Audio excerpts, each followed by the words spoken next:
Məktəblərdə müəllimlər, məktəblərdə şagird-müəllim münasibətlərində pozuntu olmaması üçün, baxın biz psixoloji, mənəvi dəyərlərə nə qədər çox gedəcəyizsə, uşaq hüquqları ortaya çıxacaq ki, uşaqlar körpədir, onları incitmək, onları olmaz. Bu doğru deyil. Müəllimlərin nüfuzu, müəllimlərin səlahiyyəti və müəllimin dəyəri məktəbdə artırılmalıdır. Mütləq qaydada. Yəni, əvvəllər insanlar necə hesab edirdi ki, müəllimin yemək yediyini hətta inana bilmirdilər. Bu, müəllimi ilahiləşdirmək deyil idi. O, insan, uşağın müəllimə peşəsindən və onun şəxsiyyətindən hörmət eləyərək özünə nümunə götürməsi idi ki, yəni müəllim çox ali şəxsiyyətdir. Və bu bərpa olunmalıdır. Nə qədər ki, məktəbdə müəllimlərimizin səlahiyyət və şəxsi dəyərləri gücləndirilməlidir. İndi o istiqamətli işlərdə gedir. Gücləndiriləcək, uşaqlar tabe olacaq. Nəyə tabe olacaq? Müəllimin sözünə, müəllimin dediyi yanlış ola bilməz. Müəllim mənə irad bildirirsə, müəllim qərəzli deyil. Müəllim mənlə şəxsi düşmənçilik aparmır.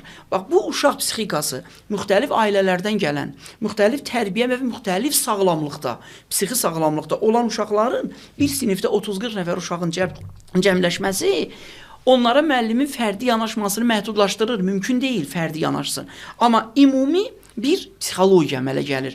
Müəllim aparıcı, təlim verən, təsir verən, tərbiyə verən müəllim obraz olaraq nümunəyə çevrilməlidir şagirdin gözündə. Və müəllim, şagird hətta valideyninə müəllimdən hansısa bir sözü deməyə də cəsarət etməməlidir. Bu işgəncə deyil, hüquqların pozulması deyil, demokratik münasibətlərin pozulması deyil. Uşaq şəxsiyyətidir. 17 yaşına qədər olan uşaqların idrak prosesləri təkmil deyil. Onlar nəyi haqlı sayırlarsa, hələ bu doğru demək deyil. Amma uşaqlar nəyi haqlı sayır? Onu baxın, həqiqətə oxşayan, doğru olmayanlar qorxuludur. Həqiqətə oxşuyur, bəli, mən narahatam, amma doğru deyil. Sən özünü narahat hesab eləyirsən. Bax, bu həqiqətə oxşayan, doğru olmayanlar itirilməlidir. Uşaq müəllimə hörmətlə qulaq asmalıdır. Və bundan sonra baxacaqsınız ki, mütləq qaydada məktəblərdə qarşılıqlı münasibətlər, şagirdlər arasında da bullying halları, şagirdlər arasında da nizam-intizam pozulmaları və evdə yaranan aqressiv münasibətin məktəbdə icra mexanizminin olmaması, zövq mexanizmini qıracaq. Yəni, ailələrə biz nüfuz eləyə bilmirik. Ailədə müxtəlif əxlaqlı, müxtəlif intellektli, müxtəlif dünyagörüşlü valideynlər var və s.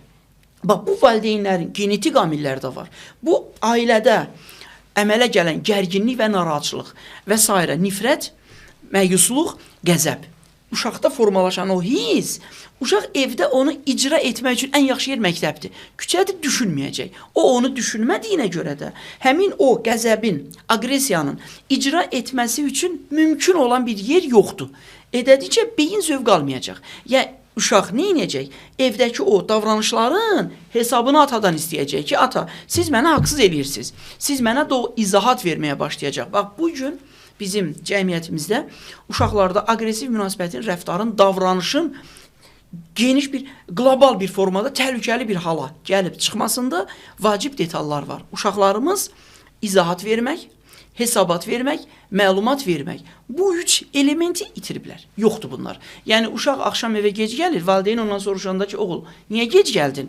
Bəzən onlar cobud, aqressiv, yalan ifadələr verirlər. Yəni, övlad hiss eləməlidir ki, atam məndən cobud soruşa bilər. Amma mən atama hesabat verməliyəm, izahat verməliyəm, məlumat verməliyəm. Getməmişdən öncə. Bax, bu üç mexanizm itib. Biz məhz bu üç mexanizmi standartlaşdırsaq, uşaqlara bunu tərbiyə etdirsək və mən övladımdan soruşanda ki, niyə üstün kirlidir?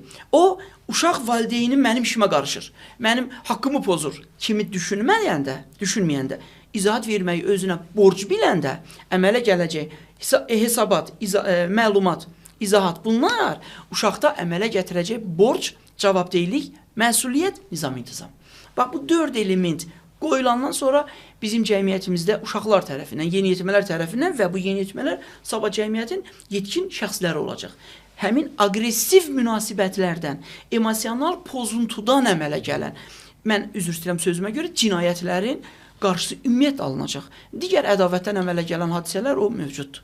Mütləq bunlar işlənilməlidir.